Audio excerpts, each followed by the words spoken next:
اعوذ باللہ من الشیطان الرجیم بسم اللہ الرحمن الرحیم طلب العلم فریضۃ علی کل مسلم و مسلمہ صدق اللہ مولانا العظیم و صدق رسولہ النبی الامین الکریم۔ اللہ رب العزت کا کروڑوں بار شکر ہے کہ اس کی توفیق اور احسان اور نبی کریم صلی اللہ تعالیٰ علیہ وآلہ وسلم کے نالین پاک کے تصدق سے ہم اپنی کلاس الہدایہ قرآن کلاس میں حاضر ہیں۔ اللہ رب العزت ہمیں جو کچھ بھی سمجھیں اس کے قرآن سے اس پر عمل کرتے ہوئے ہمیشہ زندگی گزارنے کی توفیق عطا فرمائے۔ ہماری کلاس کا سبق سورہ توبہ کا آخری رکوع انشاءاللہ آج ہم نے پڑھنا ہے، اور رکوع نمبر 16 اور رکوع نمبر 15 کی آخری آیت جس میں طلب علم کی فرضیت کا بیان ہے، اس کو بھی ہم آج اپنے نالج میں لائیں گے۔ اللہ رب العزت ارشاد فرماتے ہیں کہ وَمَا كَانَ الْمُؤْمِنُونَ، کہ یہ تو ہو نہیں سکتا کہ سارے کے سارے مومن لِيَنْفِرُوا كَافَّةً نکل پڑے اکٹھے ہو کر،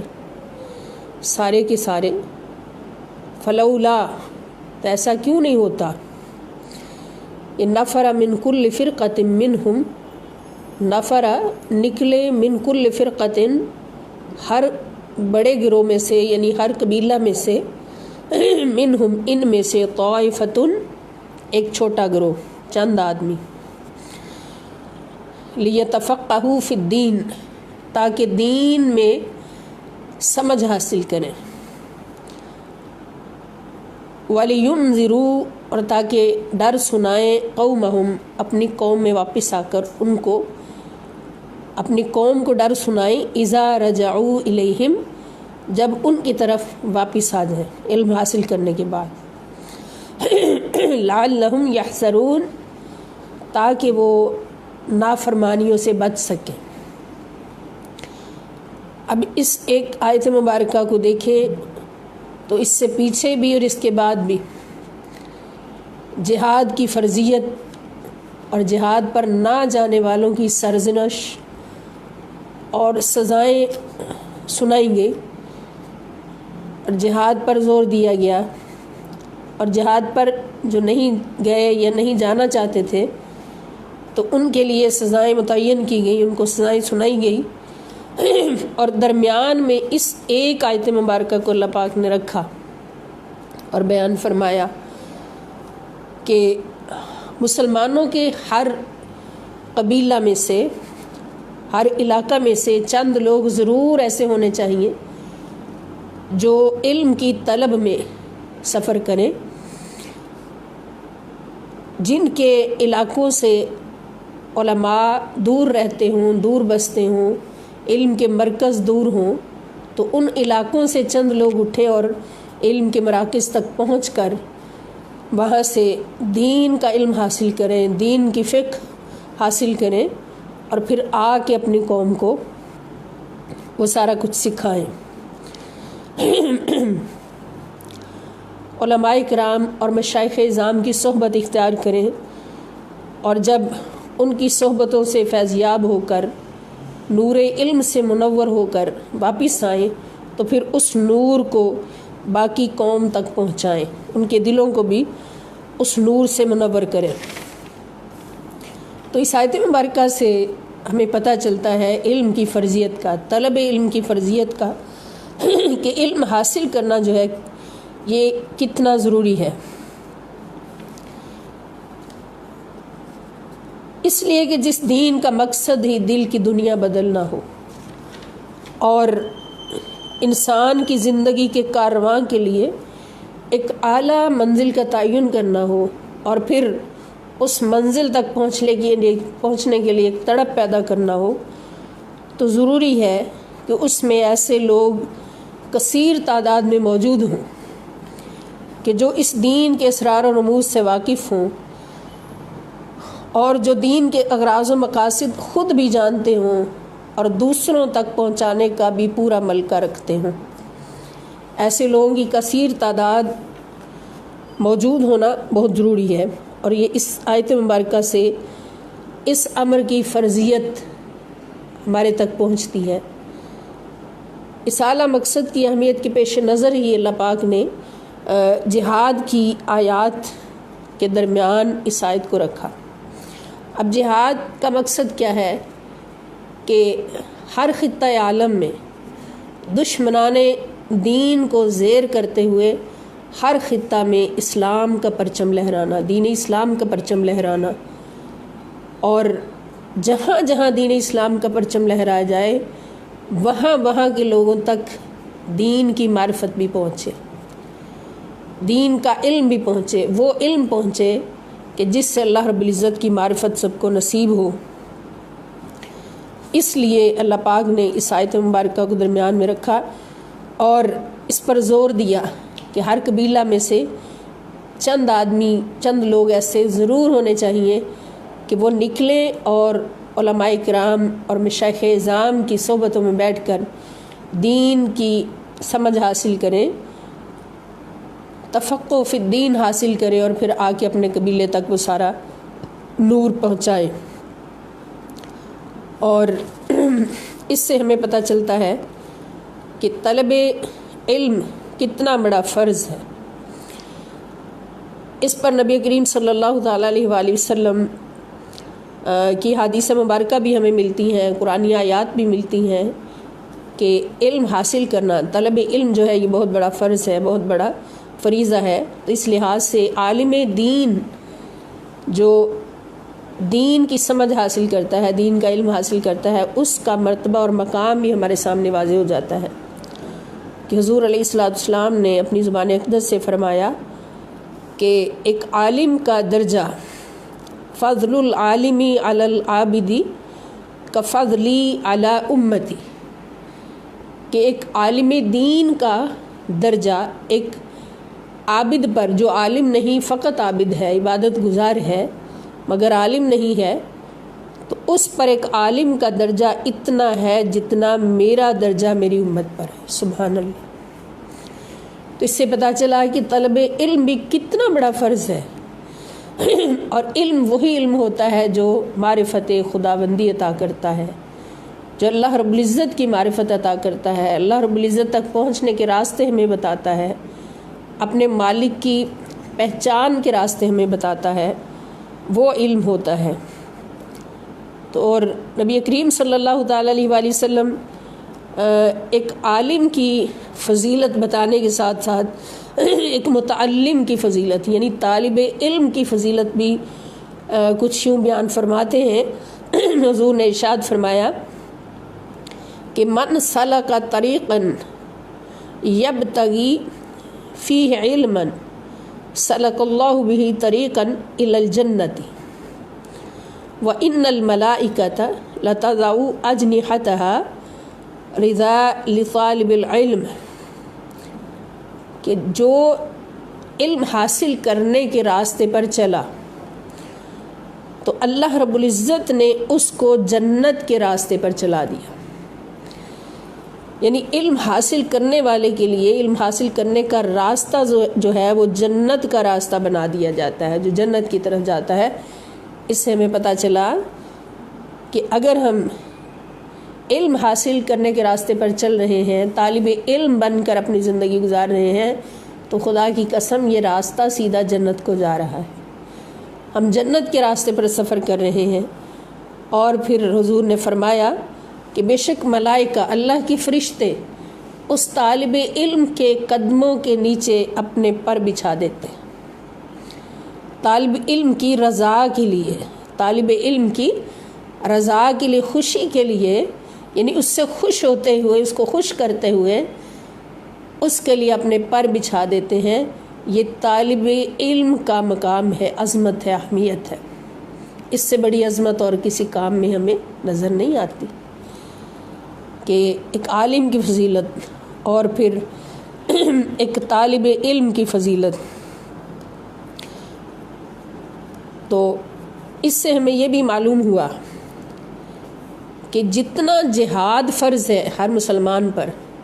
جتنا جہاد فرض ہے دشمن کے مقابل جا کے لڑنا، وہ والا جہاد جتنا فرض ہے اتنا ہی علم حاصل کرنے والا جہاد فرض ہے۔ علم حاصل کرنا اور بالخصوص علم دین حاصل کرنا، وہ علم حاصل کرنا جو اللہ رب العزت کی طرف معرفت کے راستے ہمارے لیے کھول دے، اور نبی کریم صلی اللہ تعالیٰ علیہ وآلہ وسلم کی سیرت مطہرہ کی پیروی پر چلتے ہوئے جو علم ہم حاصل کریں وہ علم ہے۔ تو علم حاصل کرنا جو ہے یہ بھی ایک جہاد ہے، یہ بھی ایک بہت بڑا جہاد ہے، خود علم حاصل کرنا اور پھر دوسروں تک اس علم کو پہنچانا، اس علم کا نور دوسروں تک پہنچانا۔ تو ادھر اس جہاد سے ظاہری دشمن اسلام کا خاتمہ ہوتا ہے، اور اس جہاد سے علم حاصل کرنے کے جہاد سے، دین کی سمجھ حاصل کرنے کے جہاد سے باطنی دشمن کا خاتمہ ہوتا ہے، نفس کا خاتمہ ہوتا ہے۔ یہ ایک عالم باعمل ہوتا ہے جس پر شیطان حملہ نہیں کر سکتا، جس پر نفس حملہ نہیں کر سکتا، اور اس کے لیے ہمارے پاس اولیاء کرام جن کے بارے میں اللہ رب العزت فرماتے ہیں کہ الا ان اولیاء اللہ لا خوف علیہم ولا هم یحزنون، کہ خبردار میرے دوست وہ ہیں کہ جن کو نہ کوئی خوف اور نہ کوئی غم، دنیا کا آخرت کا کوئی خوف غم نہیں۔ ان اولیاء کرام کی زندگیوں سے ہمیں پتہ چلتا ہے کہ ایک عالم بعمل شیطان کے حملوں کا شکار کبھی نہیں ہو سکتا۔ ایک عابد، اب ایک عالم کو عابد پر فضیلت کیوں ہے؟ ایک عالم جو ہوتا ہے وہ نفس کے حملے سے بھی بچ سکتا ہے اللہ کے فضل سے، اور شیطان کے حملے سے بھی بچ سکتا ہے۔ اور جو فقط عبادت گزار ہو، عالم نہیں فقط عبادت گزار ہے، عبادت کثرت سے کرتا ہے، اس پر شیطان حملہ کر سکتا ہے، اس کو اپنے فریب میں شکار کر سکتا ہے، نفس اس کو کیچ کر سکتا ہے، مگر ایک عالم بعمل جو ہے اس کو نفس کیچ نہیں کر سکتا، اس لیے کہ وہ معرفت حاصل کر چکا ہے اس راستے کی کہ جس راستے پر شیطان کو ٹھکرایا جاتا ہے اور اللہ رب العزت کی طرف چلا جاتا ہے، قدم بڑھائے جاتے ہیں، پیش قدمی کی جاتی ہے۔ اب حضور غوث اعظم حضرت سیدنا شیخ عبد القادر جیلانی رضی اللہ تعالیٰ عنہ کا واقعہ ہمارے سامنے موجود ہے کہ آپ وضو فرما رہے تھے تو شیطان سفید بادل کی صورت میں آتا ہے اور آ کے آواز دیتا ہے۔ اب یہ کتنا بڑا حملہ کہ اگر کوئی عام شخص ہوتا، عبادت گزار ہوتا تو فوراً اس کا شکار ہو جاتا اور دنیا کو بتاتا پھرتا میں تو جی آج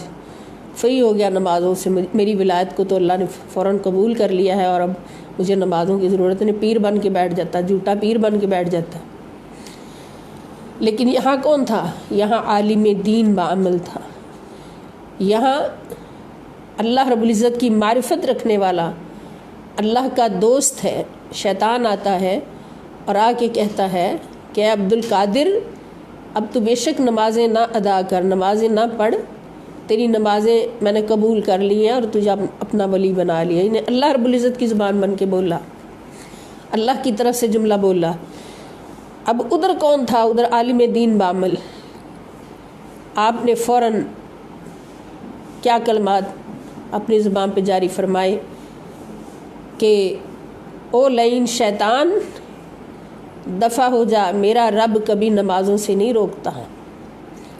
میرا رب کبھی نمازوں سے نہیں روک سکتا۔ اگر نمازیں چھڑوانی ہوتی اس نے اپنی محبت میں تو پھر محمد رسول اللہ صلی اللہ تعالیٰ علیہ وآلہ وسلم کو سب سے پہلے حکم ہوتا، اور حضور سے بڑھ کے کس نے نمازیں ادا کی؟ تو شیطان نے پھر دوسرا حملہ کیا، کیا جملہ بولا کہ عبد القادر آج تجھے تیرے علم نے بچا لیا، ورنہ میں اس جملے سے کثیر لوگوں کو بہکا چکا ہوں اور گرا چکا ہوں ان کے مرتبے سے۔ پھر اس عالم بعمل نے کیا کہا کہ او لعین شیطان، مجھے میرے علم نے نہیں بچایا، میرے خدا کی رحمت نے بچایا ہے۔ یہ عالم بعمل کی مثال ہے کہ وہ کبھی نفس اور شیطان کے دھوکے میں نہیں آتا، اور جو اسی لیے اللہ پاک نے اتنا زور دیا علم حاصل کرنے پر اور دین کی سمجھ حاصل کرنے پر کہ دین کی سمجھ حاصل کر لو، تمہارا ایمان بھی بچ جائے گا، تمہارا دین بھی بچ جائے گا، تم بھی بچ جاؤ گے، تم پر کوئی بھی ظاہری باطنی دشمن حملہ نہیں کر سکے گا۔ اور اسی پر نبی کریم صلی اللہ تعالی علیہ وآلہ وسلم فرماتے ہیں کہ من یرد اللہ خیرا یفقہہ فی الدین، کہ اللہ رب العزت جس کی بھلائی کا ارادہ فرماتا ہے اس کو دین کی سمجھ عطا کر دیتا ہے۔ سبحان اللہ، جس کی بھلائی کا ارادہ فرماتا ہے اس کو دین کی سمجھ عطا کر دیتا ہے، اس لیے کہ صراط مستقیم پر چلتے ہوئے ہمارا سب سے بڑا دشمن شیطان ہے۔ ان الشیطان لکم عدو مبین، اور اس دشمن سے نجات کا فقط ایک ہی راستہ ہے،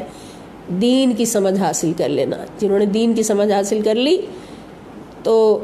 ان پر کوئی بھی شیطان حملہ نہیں کر سکا، اس لیے کوئی اللہ کے دوست ہو گئے۔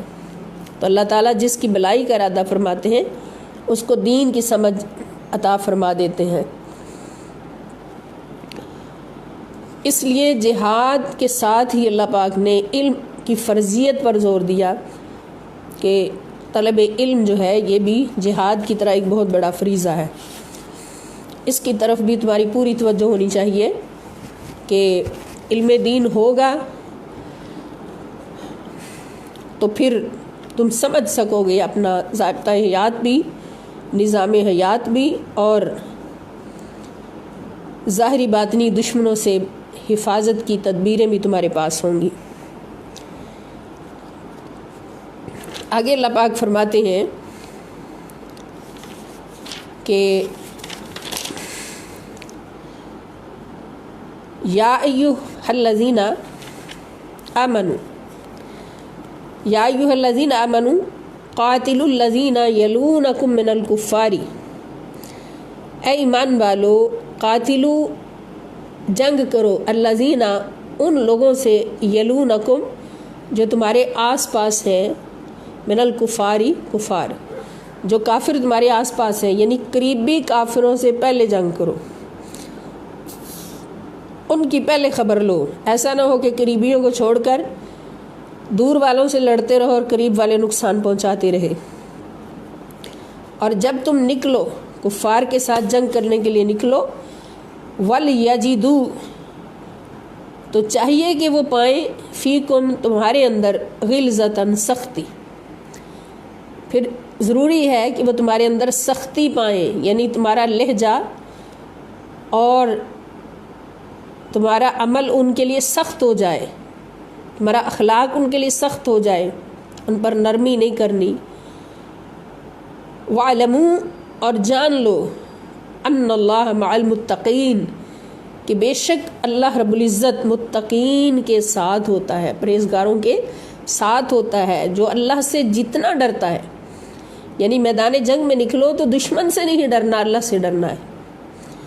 اور اللہ سے جو ڈرتا ہے، تقوی اختیار کرتا ہے، تو اللہ تعالیٰ ان کی مدد و نصرت ضرور فرماتا ہے۔ اور ایسا ہی ایک حکم اللہ پاک نے ایک اور مقام پر بھی دیا ہے کہ محمد الرسول اللہ والذین معہ اشداء علی الکفار رحماء بینہم، کہ ہو ہلکا یاراں تو بریشم کی طرح نرم، رزم حق و باطل ہو تو فولاد ہے مومن۔ کہ دوستوں کی مجلس ہو، دوستوں کے ساتھ حسن اخلاق کا موقع ہو تو ریشم کی طرح نرم ہو جاؤ مومنوں، اور مومن کی یہ شان ہے۔ اور اگر رزم حق و باطل ہو، حق و باطل کا مارکا جاری ہو، تو پھر فولاد کی طرح سخت ہو جاؤ دشمن کے سامنے، اور وہ دشمن دین کا دشمن، خدا کا دشمن، رسول خدا صلی اللہ علیہ وسلم کا دشمن، تو اس کے لیے تم سخت ہو جاؤ۔ اور خوب جان لو کہ جو صرف اللہ سے ڈرتا ہے تو اللہ تعالیٰ اس کی مدد و نصرت ضرور فرماتا ہے، ضرور فرماتا ہے۔ پھر اللہ پاک فرماتے ہیں کہ وَإِذَا مَا أُنزِلَتْ سُورَةٌ وَإِذَا مَا اور جب انزلت نازل ہوتی ہے، نازل کی جاتی ہے، سورتن کوئی سورت. اب منافقوں کی حالت کا بیان ہو رہا ہے. فَمِنْهُمْ تو ان میں سے کچھ لوگ ہیں مَن یقولو جو کہتے ہیں ایکم کون ہے تم میں سے زادت ہو کہ بڑھا دیا ہے اس کو ہی اس آیت نے ایمان میں. یعنی منافقین کی یہ حالت ہو چکی ہے کہ قرآن کریم کی آیات ان کے سامنے نازل ہوتی ہیں مگر ان کے دل پر کوئی اثر نہیں ہوتا. ختم اللہ علی قلوبہم اور وہ گونگے ہیں، بہرے ہیں، اندھے ہیں، ان کے دلوں پر کوئی بات اثر نہیں کرتی. جب اثر نہیں کرتی تو جب قرآن کی آیت کا نزول ہوتا ہے صحابہ کرام سن کر بے ہوشی کے عالم میں پہنچ رہے ہوتے ہیں اور اس میں گم ہو رہے ہوتے ہیں، فنا ہو رہے ہوتے ہیں، اس خضوع و خشوع سے سن رہے ہوتے ہیں کہ ان کے ایمان میں کئی گنا اضافہ ہو رہا ہوتا ہے، لیکن منافقین پر کوئی اثر نہیں ہوتا. اور پھر یہ ایک دوسرے سے سوال کرتے ہیں کہ یہ آیت جو نازل ہوئی کیا فائدہ ہوا ہے اس کا، اس نے کس کے ایمان کو بڑھایا ہے. تو اللہ تعالیٰ فرماتے ہیں فَأَمَّا الَّذِينَ آمَنُوا بس وہ لوگ جو ایمان والے ہیں فَزَادَتْهُمْ ایمانًا تو بڑھا دیا ہے اس آیت نے ان کے ایمان کو، ان کے ایمان میں اس آیت نے اضافہ فرمایا ہے. وَهُمْ يَسْتَبْشِرُونَ اور وہ خوشیاں منا رہے ہیں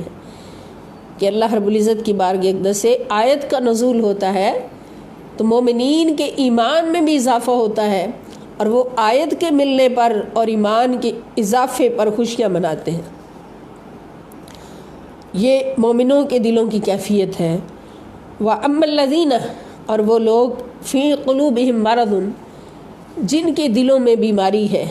اس سے مراد کون سے لوگ ہیں؟ منافق. فَزَادَتْهُمْ اللہ تعالیٰ فرما رہے ہیں کہ فَزَادَتْهُمْ رِجْسًا إِلَىٰ رِجْسِهِمْ استغفر اللہ معاذ اللہ کہ پس بڑھا دیا ہے اس آیت نے ان کی ناپاکی پر ناپاکی کو. پہلے ہی وہ پلید تھے، ناپاک تھے، ان کے دل ناپاک تھے، تو اس آیت کے نزول کے بعد چونکہ انہوں نے اس کو سنا نہیں، ان کے دل پر اس آیت کا اثر نہیں ہوا اور انہوں نے اس سے فائدہ نہیں اٹھانا چاہا، اس لیے وہ پہلے ہی ناپاک تھے، ان کی ناپاکی میں اور اضافہ ہو گیا آیت کا انکار کر کے. وَمَاتُوا اور وہ مرے وَهُمْ کافرون اس حال میں کہ وہ کافر تھے. یعنی منافق کی جب موت آتی ہے نعوذ باللہ، کروڑ بار نعوذ باللہ، تو کفر بار آتی ہے، کافروں کے ساتھ شامل ہوتا ہے. تو اس سے ہمیں پتہ چلا کہ قرآن کریم کی آیات کا فیض ہمارے ایمان میں بھی اضافہ کرتا ہے، اور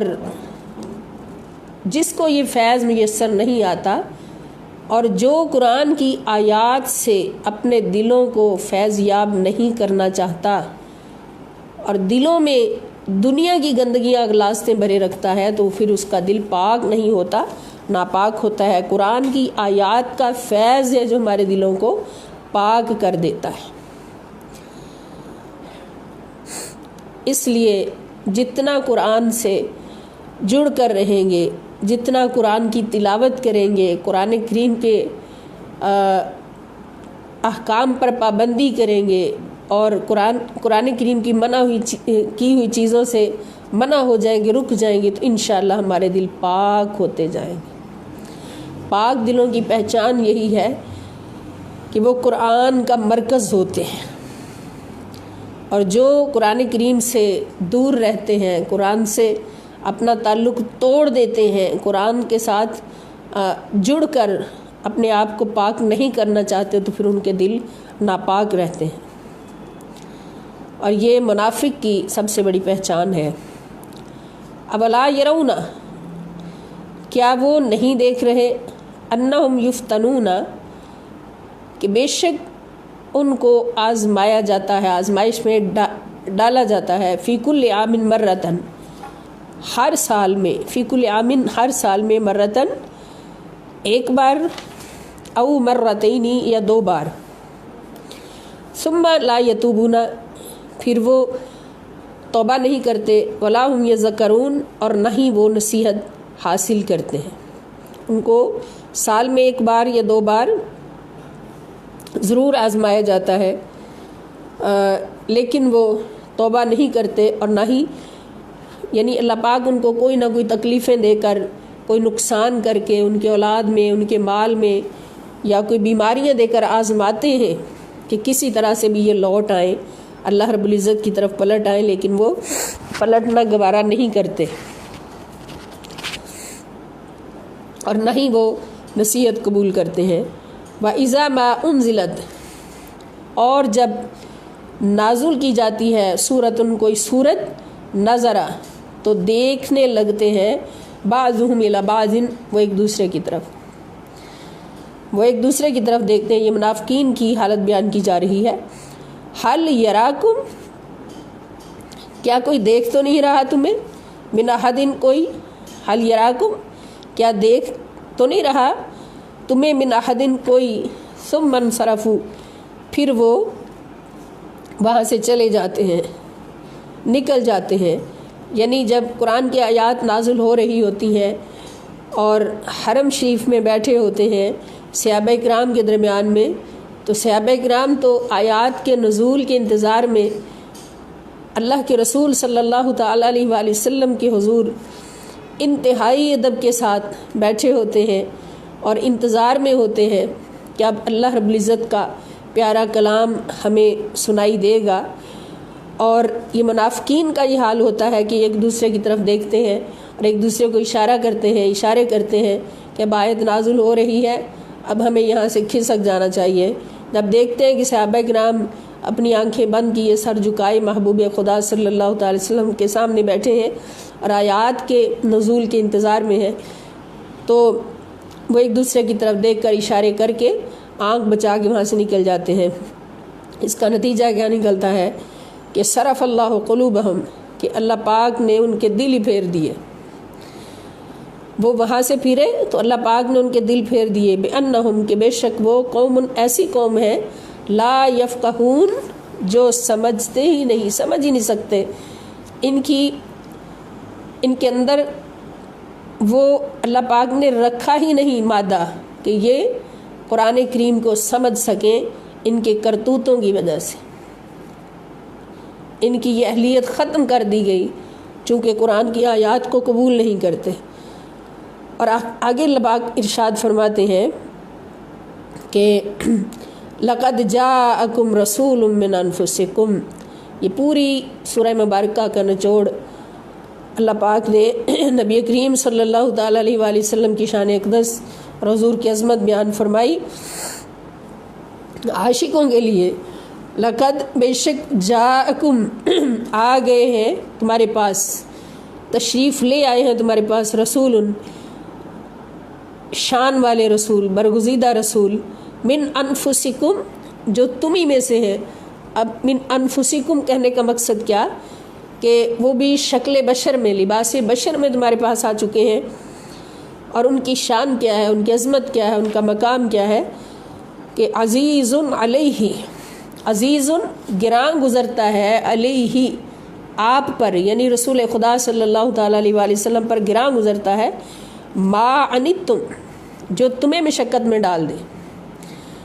ما سے مراد ہر وہ چیز پورے عالم میں، پوری دنیا میں جو چیز بھی تمہیں مشقت میں ڈالے۔ اور یہ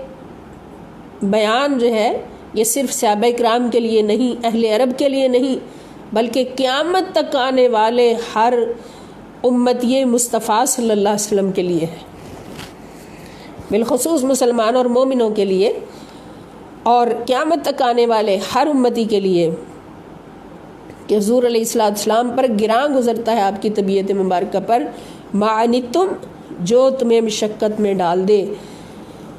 یعنی یہ رسول پاک صلی اللہ تعالی وسلم کی شان ہے۔ حریص علیکم، حریص ہوتا ہے بہت زیادہ چاہنے والا، بہت زیادہ طمع کرنے والا،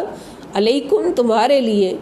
یعنی تمہاری بھلائی کا بہت زیادہ چاہنے والا رسول صلی اللہ علیہ وآلہ وسلم۔ بالمؤمنین، اور خاص طور پر مومنین کے ساتھ رؤوفن،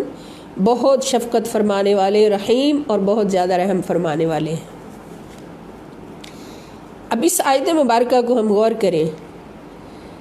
کہ اللہ رب العزت صرف صحابہ کرام سے نہیں یہ فرما رہے، پورا قرآن صرف صحابہ کے لیے نہیں، اہل عرب کے لیے نہیں، بلکہ قیامت تک آنے والے ہر مسلمان کے لیے ہے، ہر انسان کے لیے ہے۔ تو اس میں اللہ تعالیٰ کیا فرما رہے ہیں کہ بے شک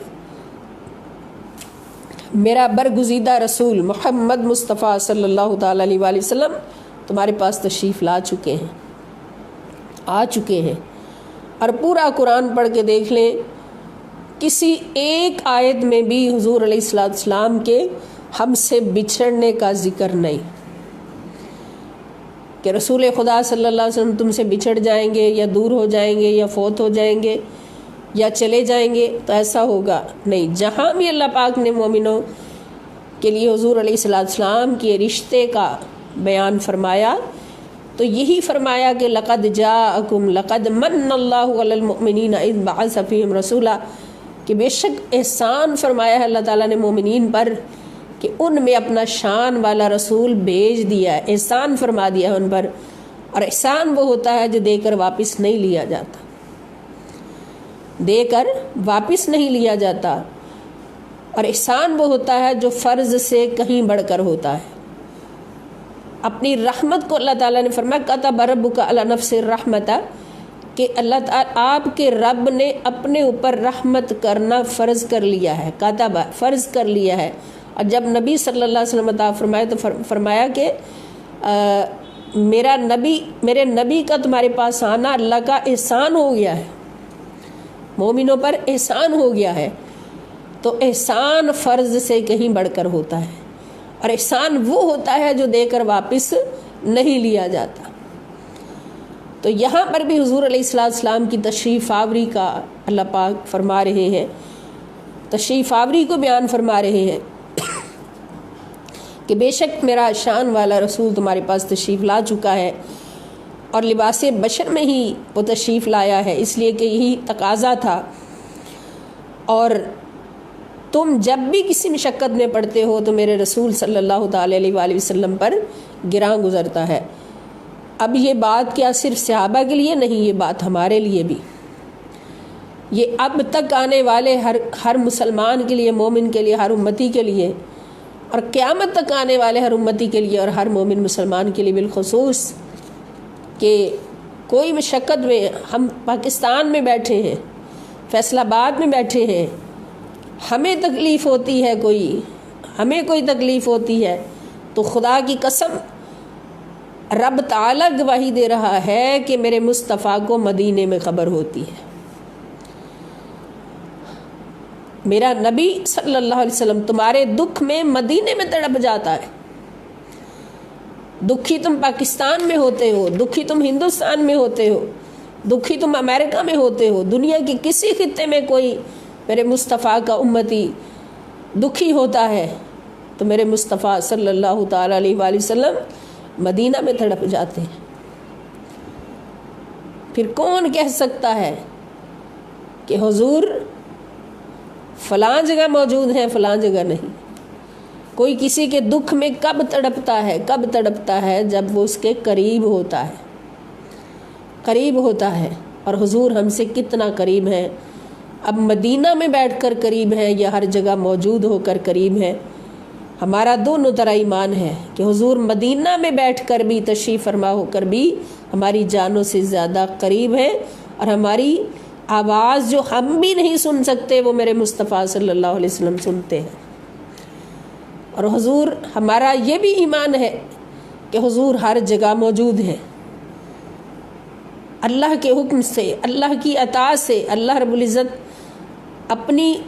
ذاتی طور پر اپنی طاقت سے ہر جگہ موجود ہے رب ہو کر، اور مصطفیٰ صلی اللہ تعالی علیہ وآلہ وسلم اللہ کی عطا کردہ طاقت سے محمد ہو کر صلی اللہ علیہ وسلم ہر جگہ موجود ہے۔ اسی لیے تو جہاں جہاں نماز پڑھی جاتی ہے تو نبی پاک صلی اللہ علیہ وسلم کی بارگاہ اقدس میں سلام پیش کیا جاتا ہے۔ کیا کہا جاتا ہے؟ السلام علیک ایھا النبی ورحمۃ اللہ وبرکاتہ، کہ اللہ کے نبی صلی اللہ علیہ وسلم آپ کو سلام ہو اور آپ پر اللہ کی برکتیں اور رحمتیں نازل ہوں.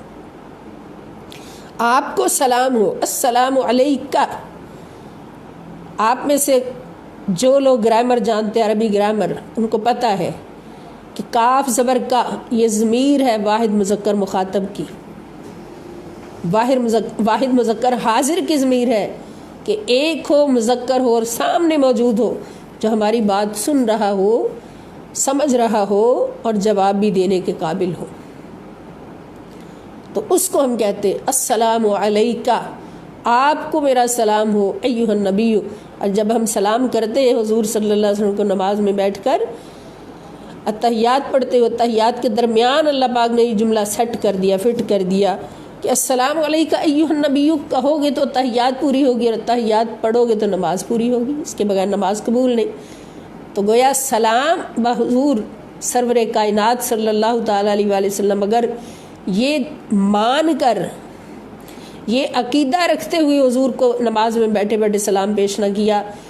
کہ تو زندہ ہے واللہ، تو زندہ ہے واللہ، میری چشم عالم سے چھپ جانے والے، اور حضور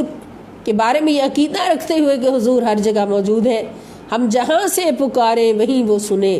ہم جہاں سے پکاریں وہیں وہ سنے، ایسی اعلیٰ سماعت پہ لاکھوں سلام. جب تک یہ عقیدہ نہ ہوا کہ حضور زندہ ہے، حضور حاضر و ناظر ہے، ہم جہاں سے پکارتے ہیں، جہاں سے سلام کرتے ہیں، میرے آقا سنتے ہیں. اور جب ہم سلام پیش کرتے ہیں تحیات کے اندر تو وہ سلام شاید ہم بھی نہیں سن سکتے،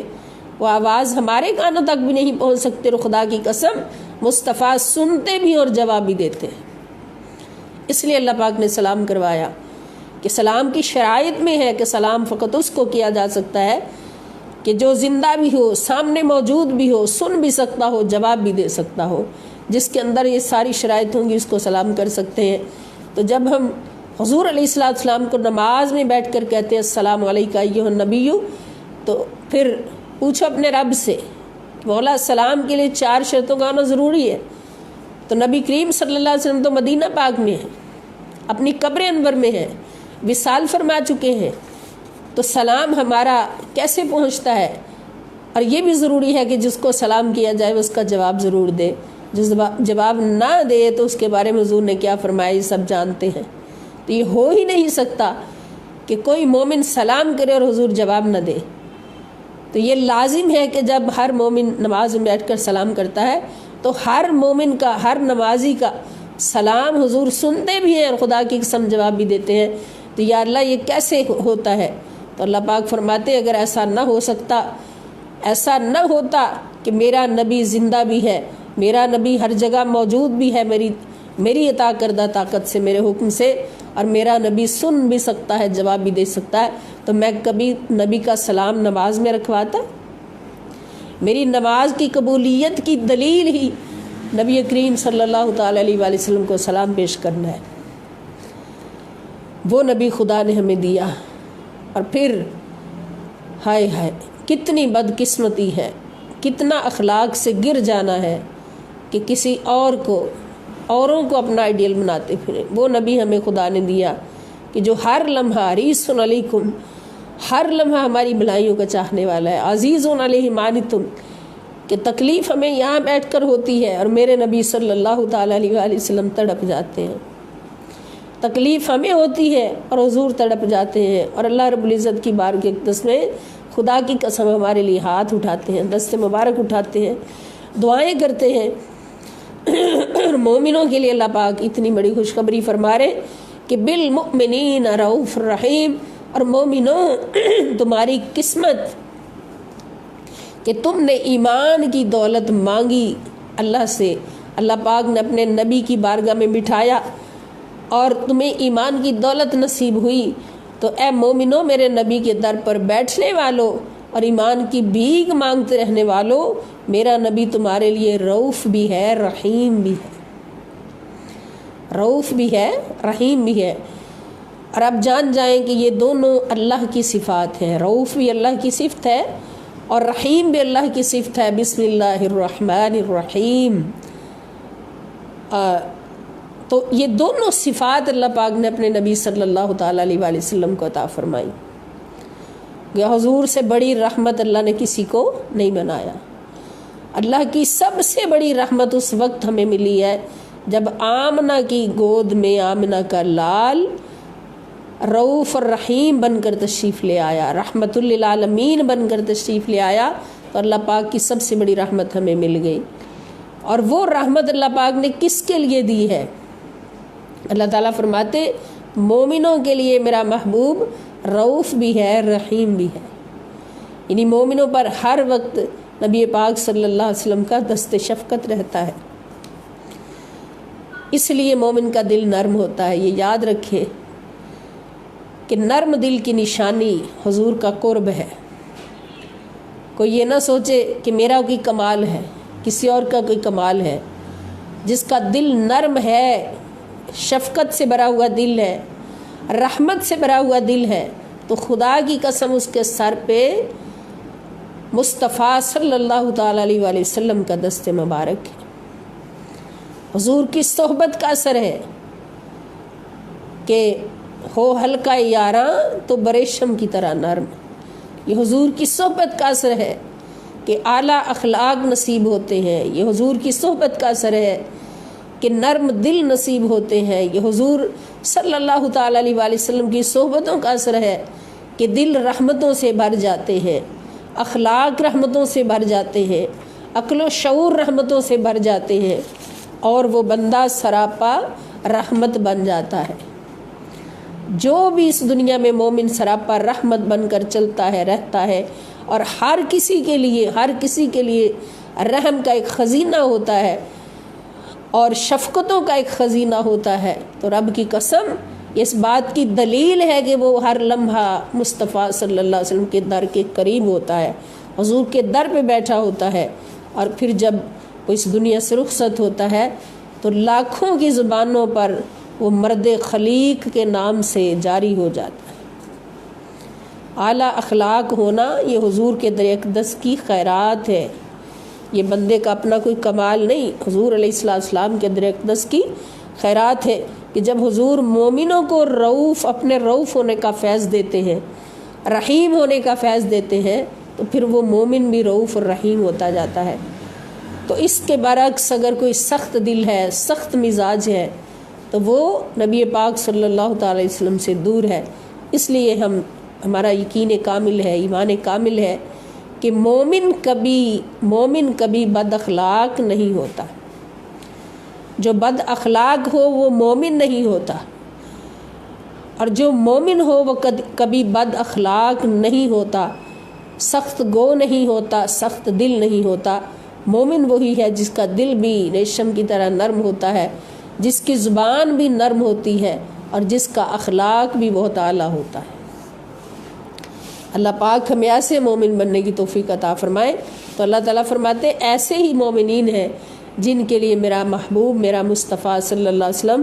رؤوف بھی ہے، رحیم بھی ہے۔ تو حضور اس وقت بھی ہمارے درمیان موجود ہیں، ہمارے پاس موجود ہیں، مومنوں کو اپنا فیض دیتے ہیں تو مومن بنتے ہیں، مومنوں کو اپنا فیض عطا فرماتے ہیں تو وہ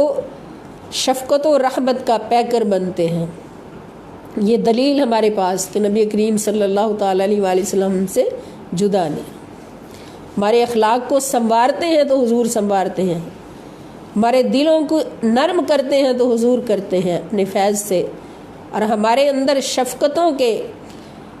سمندر بھرتے ہیں تو حضور علیہ السلام بھرتے ہیں۔ شفقتوں کا پیکر بن جانا یہ بھی حضور کے فیض کے بغیر نہیں ہوتا۔ اللہ تعالیٰ فرماتے کہ اس کے باوجود فَإِن تَوَلَّوْا، بس اگر وہ منہ پھیر لیں اے میرے حبیب صلی اللہ علیہ وسلم، فَقُل، تو آپ فرما دیں حسبی اللہ، میرے لیے میرا اللہ کافی ہے، میرے لیے میرا اللہ کافی ہے، لا الہ الا ہوا، نہیں کوئی معبود سوائے اس کے، علیہ توکلت، اسی پر میں نے توکل کیا، وہو رب العرش العظیم، اور وہی عرش عظیم کا رب ہے، وہی عرش عظیم کا رب ہے۔ تو اب یہاں سے ہمیں درس کیا ملا کہ نبی کریم صلی اللہ تعالیٰ علیہ وآلہ وسلم کی سیرت طیبہ کی پیروی کرتے ہوئے اور حضور علیہ السلام کے بارگاہ اقدس سے حضور کی صحبتوں سے فیضیاب ہوتے ہوئے ہمیں بھی اپنے مسلمان بھائیوں کے ساتھ، مومن بھائیوں کے ساتھ، مومن بہنوں کے ساتھ انتہائی نرم رویہ رکھنا ہے، شفقتوں والا، رحمتوں والا، اور دوسروں کی تکلیفوں کو اپنی تکلیف سمجھنا ہے۔ اب پوری امت کی میں سے کسی کو بھی تکلیف پہنچتی ہے تو رسول اللہ صلی اللہ تعالیٰ علیہ وآلہ وسلم کی سنت مطہرہ ہے کہ حضور دکھی ہو جاتے، اس کی تکلیف کی دوری کے لیے حضور دعائیں فرماتے ہیں، اس کے لیے اہتمام فرماتے ہیں۔ اور یہ حضور کی سنت جب ہمیں سمجھ آتی ہے، ایک مومن کو اس سنت کا فیض ملتا ہے، تو پھر وہ مومن بھی اس طرح کا ہو جاتا ہے کہ وہ کسی اپنے بہن بھائی کی تکلیف کو برداشت نہیں کر سکتا۔ کوئی بہن بھائی، مسلمان بہن بھائی تکلیف میں ہو تو فوراً وہ اس بات کا اہتمام کرتا ہے کہ اس تکلیف کو دور کرے اور اس کے کام آئے، اس کے دکھ کو سکھ میں بدلے۔ تو ایک مومن دوسرے کے لیے، اپنے مسلمان مومن بہن بھائی کے لیے ساری تدبیریں کرتا ہے، لیکن اس کے باوجود اگر کوئی نہ مانے، بعض بہنیں یہ سوال کر دیتی ہیں کہ ہم کسی کے ساتھ بہت اچھا کریں لیکن وہ اچھائی میں جواب نہ دے تو ہمیں کیا کرنا چاہیے؟ تو سنت مصطفیٰ صلی اللہ تعالی وسلم یہی بتاتی ہے کہ مومن کا کام بھلائی کرنا ہے، وہ بھلائی کرتا جائے، وہ برائی کا بدلہ کبھی برائی میں نہ دے، بلکہ اگر کوئی برائی بھی کرے تو اس کا جواب بھی بھلائی میں دے۔ تو یہی حضور علیہ السلام کی سنت ہے، اور کہہ دے کہ حسبی اللہ، میرے لیے اللہ کافی ہے۔ میں نے تیرے ساتھ بھلائی اس لیے نہیں کی کہ تجھ سے کوئی بدلہ لوں، نہیں، میں نے اللہ کی رضا کے لیے، مصطفیٰ صلی اللہ علیہ وسلم کی رضا کے لیے بھلائی کرنا چاہیے اور تیرے دکھ کو دور کرنا چاہا ہے۔ اور اگر کوئی اس احسان کو نہیں مانتا یا اس کا وہ نہیں سمجھتا اس کو، تو پھر کہو کہ ہمارے لیے اللہ کافی ہے، لا الہ الا ہوا علیہ، اس کے سوا کوئی معبود نہیں، علیہ توکلت، اسی پر میں نے توکل کیا، وہو رب العرش العظیم، اور وہی عرش عظیم کا رب ہے۔ اور یہ دعا مشکل کے وقت بھی پڑھی جا سکتی، اس کو دعا کے طور پر، کوئی مشکل ہو، کوئی پریشانی ہو کسی کی طرف سے، تو اس کو بار بار اس کا ورد کریں، حسبی اللہ لا الہ الا ہوا علیہ توکلت وہو رب العرش العظیم، حسبی اللہ لا الہ الا ہوا علیہ توکلت وہو رب العرش العظیم۔ تو یہ حضور علیہ السلام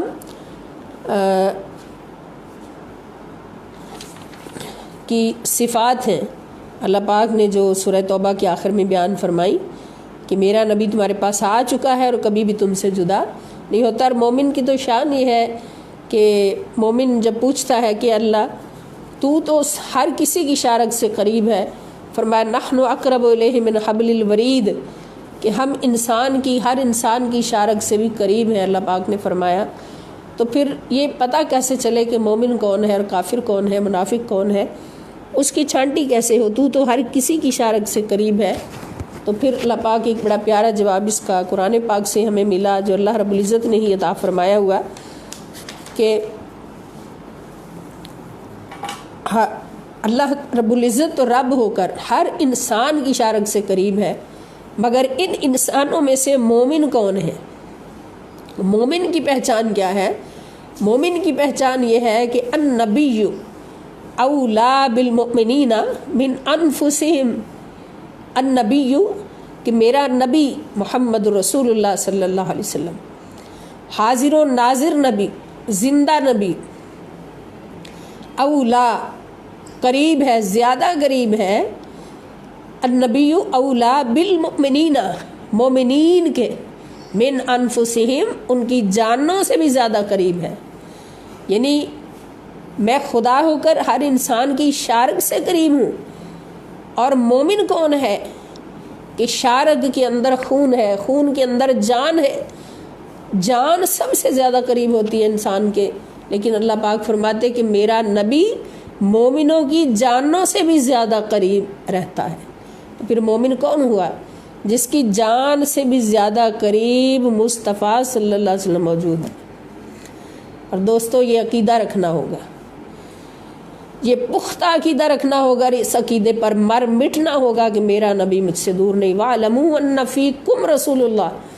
اللہ تعالیٰ قرآن کریم میں فرماتے ہیں کہ یقین کر لو کہ اللہ کا رسول تمہارے درمیان موجود ہے۔ فیکم رسول اللہ، ہمارے پاس موجود ہے، ہر جگہ موجود ہے۔ تو نبی کریم صلی اللہ تعالیٰ علیہ وآلہ وسلم کی شان ہے کہ ہمارا ایمان حضور ہے، ہماری شان حضور ہے، ہمارا دین حضور ہے، ہمارا قرآن حضور ہے۔ ایمان ہے تو ہم ہیں۔ جب ایمان حضور ہے تو ایمان تو دل کی ایک کیفیت کا نام ہوتا ہے نا۔ تو جب اندر ہمارے حضور موجود ہیں، دلوں میں حضور موجود ہیں، ہماری جانوں سے بھی زیادہ قریب حضور موجود ہیں، تو پھر ہم مومن ہیں، اور مومن کی یہ شان ہے۔ اور جو یہ نہ مانے کہ حضور علیہ السلام میرے قریب ہے یا نہیں ہے، جھگڑے کرے، فساد کرے، تو وہ مومن ہو ہی نہیں سکتا۔ مومن فقط وہ ہے جس کا سر اس بات پہ جھک جائے کہ النبی اولیٰ بالمؤمنین من انفسہم۔ اللہ رب العزت کے فضل و کرم سے، نبی کریم صلی اللہ تعالیٰ علیہ وآلہ وسلم کے فیضان کرم سے ہم نے سورہ توبہ پوری کی ہے۔ اس سے پہلے ہم سورہ حجرات اور سورہ مومنون 2 صورتیں پہلے پڑھ چکے ہیں، اور تیسری صورت ہم نے سورہ توبہ آج الحمدللہ الکریم پوری کی ہے۔ تو سننے والوں سے میری گزارش ہے، جنہوں نے سنا ہے، کہ ان تینوں صورتوں کا ایک دفعہ گہرائی سے پھر مطالعہ کریں۔ چھوٹے چھوٹے سوالات بنتے ہیں ان صورتوں میں، ہم بھی بناتے ہیں، آپ بھی بنائیں۔ چھوٹے چھوٹے سوالات بنائیں، پھر ان کے جواب بھی خود ہی لکھیں، ہر صورت کے الگ الگ۔ تو انشاءاللہ الکریم دیکھیں علم کا ایک سمندر دلوں میں اتر آئے گا۔ اب اس کے بعد انشاءاللہ الکریم ہم چاہتے ہیں کہ کچھ اور صورتیں بھی اسی طرح پڑھی جائیں۔ تو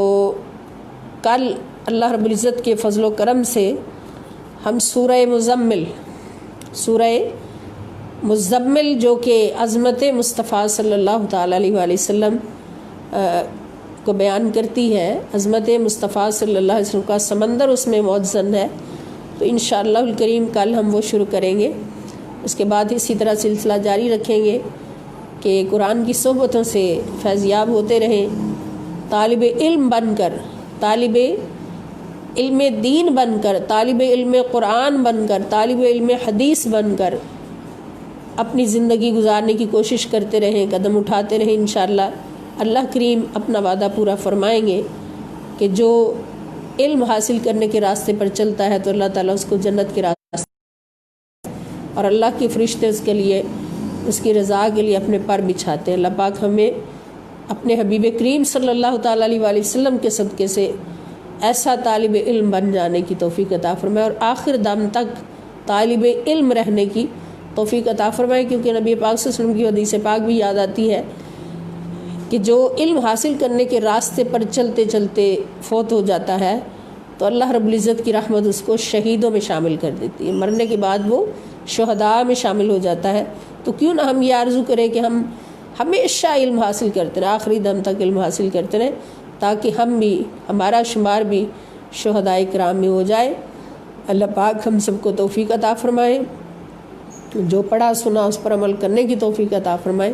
وما علیہ الا البلاغ المبین۔ والسلام علیکم ورحمۃ اللہ وبرکاتہ، وإلی اللقاء ان شاء اللہ تعالی۔